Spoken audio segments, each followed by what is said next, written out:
اعوذ باللہ من الشیطان الرجیم، بسم اللہ الرحمن الرحیم۔ میں ہوں حکیم رائے خالد، آپ دیکھ رہے ہیں ہمارا یوٹیوب چینل۔ ہم آپ کو امراض، علامات اور ان کی ماہیت اور علاج کے بارے میں مکمل آگاہی دیں گے،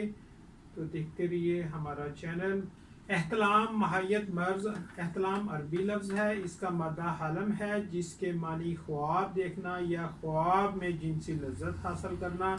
اس کی کوئی بھی صورت ہو، اس میں مباشرت و اغلام اور جلق و حظ و لذت، مزہ و سرور شدید وغیرہ شامل ہیں۔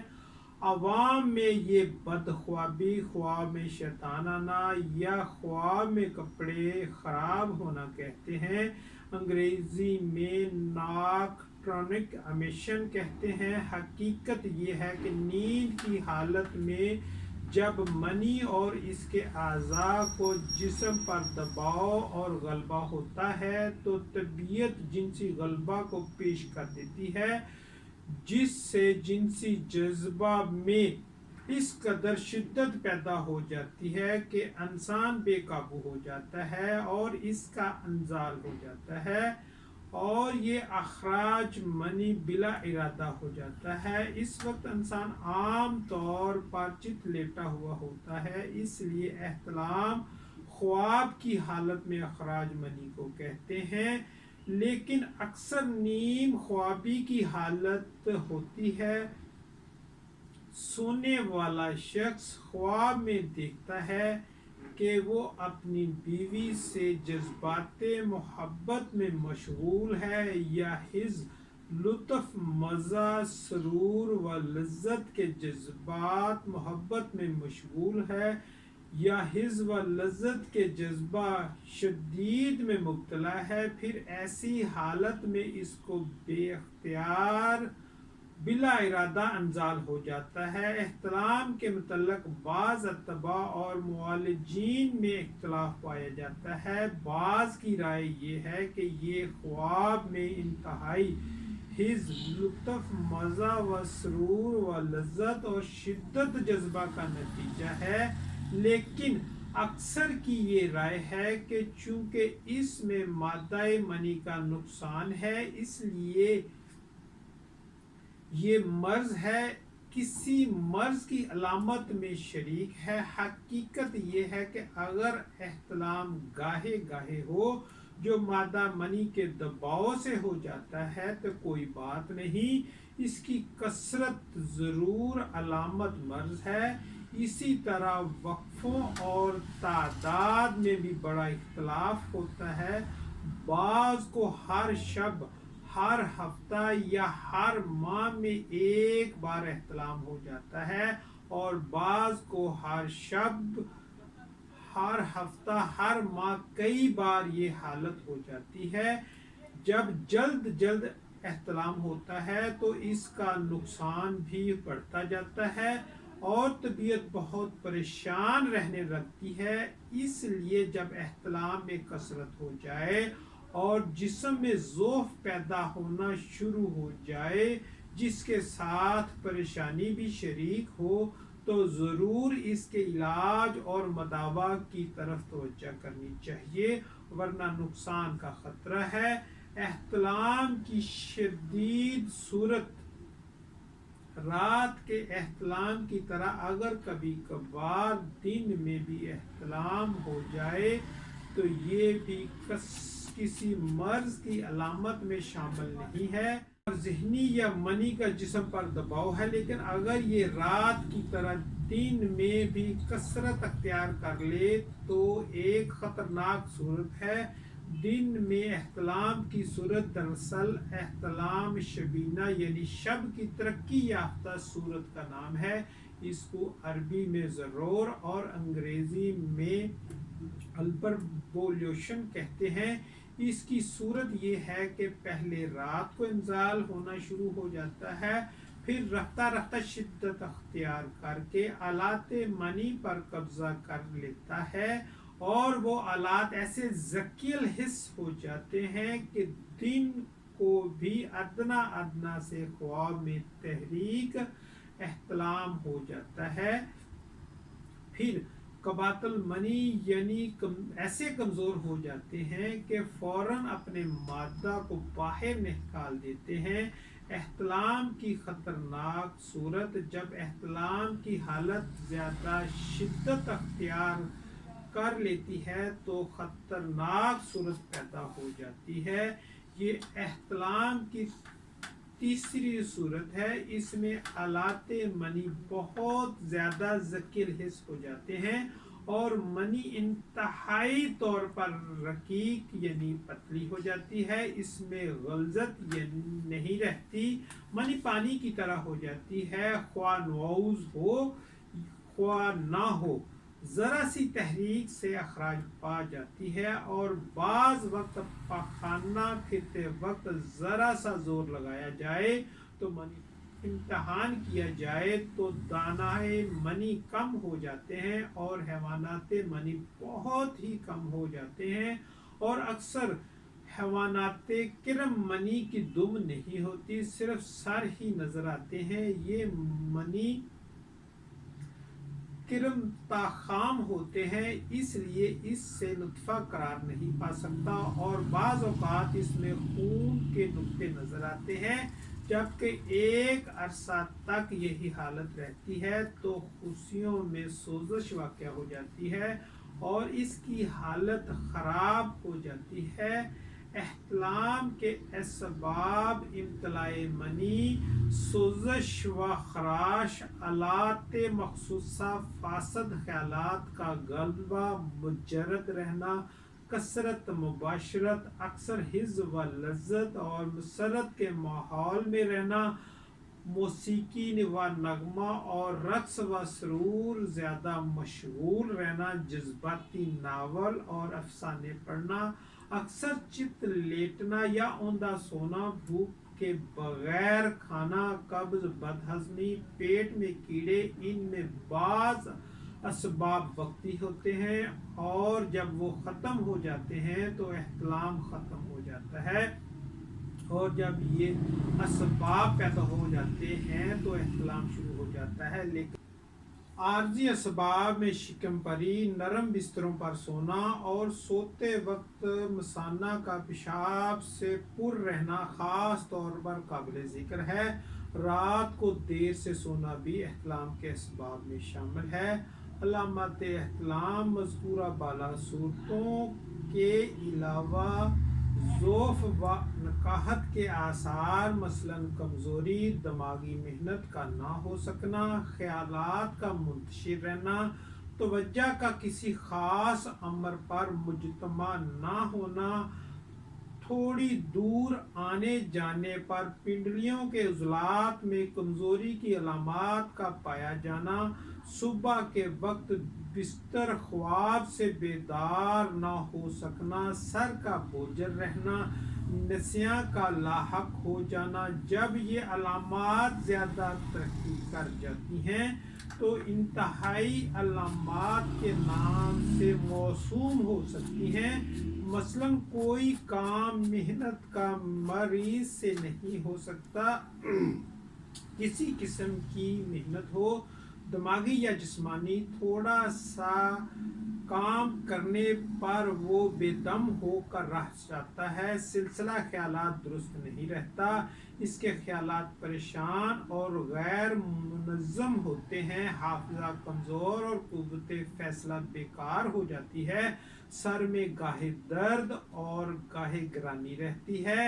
کمر اور چہرہ و سینہ میں اکثر عصبی درد رہا کرتا ہے، کھانا ہضم نہیں ہوتا، ڈکاریں آتی ہیں اور نفخ ہو جاتا ہے، نیند نہیں آتی اور اگر آتی ہے اس سے کوئی راحت معلوم نہیں ہوتی، خوابیں متوحش آتی ہیں، پیشاب میں فطور واقع ہو جاتا ہے، مقد اور حشفہ اور احلیل جلن معلوم ہوتی ہے، ریڑھ پر چیونٹیاں سی رینگتی ہوئی معلوم ہوتی ہیں، رانوں اور جنگلاسوں کے عضلات میں درد، پنڈلیوں میں درد اور سماعت میں ثقل معلوم ہوتا ہے، جلد کا رنگ سیاہی مائل زرد ہو جاتا ہے، اینٹھن میں دھیما دھیما پن ہوتا ہے،